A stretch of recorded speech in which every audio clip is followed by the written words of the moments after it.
Hi, I'm Danny Hewson, Head of Financial Analysis at AJ Bell, and I'm joined by James Flintoft, Head of Investment Solutions at AJ Bell. We're going to discuss the performance of AJ Bell Funds and the Managed Portfolio Service over the first quarter of 2025, look back at some of the volatility and discuss what we might expect over the rest of the year. James, thanks so much for joining us. Hi, Danny.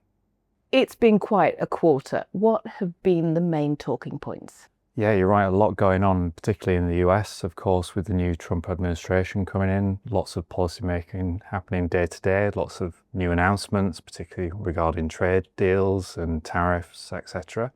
But funnily enough, there have been other things going on in markets, particularly when you go across to China. The emergence of some AI competitors over there to challenge the US dominance has been a big factor. And then in Europe, there's been an about turn in Germany, which was really unexpected, with fiscal spending now coming on the agenda suddenly after the elections, just something that was very much unthinkable just a couple of months ago. How have equity markets performed or responded to some of these changes? Well, I suppose take the positives first.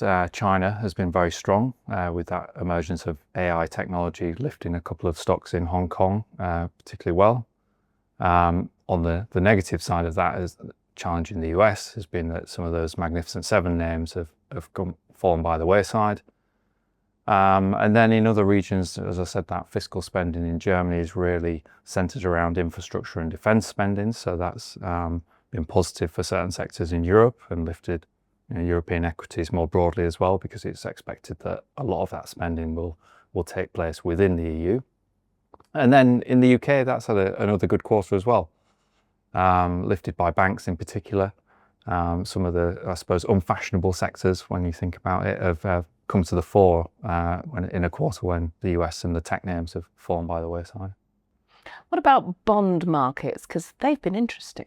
Yeah, really interesting. They started the year off thinking about inflation primarily as a driver there, but as the quarter wore on, actually we got some data suggesting that US economic conditions were weakening, perhaps related to the announcements coming out of the new administration, the uncertainty that that's created for businesses, really impacting sentiment there. So that weakness in growth, or potential weakness for growth this year, has really impacted bond markets later in the quarter and seen yields decline, and returns been quite reasonable for overseas government bond markets. So what about AJ Bell Funds and the Managed Portfolio Service? How has it performed this quarter? Yeah, the funds, it's been a more challenging quarter for markets in general. We're relatively pleased with how the funds have performed in that sort of environment, because we are diversified. We're not reliant on those returns coming from the particular names in the US. But that's been good to see, but obviously a more challenging period for markets. The income funds have done relatively well because they are biased away from some of those tech names as well, and particularly in the UK, our exposure to the FTSE 100 has been really positive for those funds. On the flip side, the responsible funds had a tricky quarter because of some of its bias away from energy names in the UK, for example. So you made some changes to the portfolio in January. How's that played out? Yeah, the main one that's played out quite nicely has been Europe. We rotated into European equities because we thought they looked cheap on valuation grounds. That started to play out much quicker than we expected, but that's been very good for the portfolios. Aside from that, some of our positioning in bond markets has been good and bad. So we've been focused on the inflation scenario there. So early in the quarter, that was good for us. As things wore on, some of our low sensitivity to interest rate moves has been a bit of a hindrance, but not too much of a hindrance that it's made a significant impact on returns. James, thank you so much for talking to us. We look forward to catching up with you and the rest of the team throughout the year.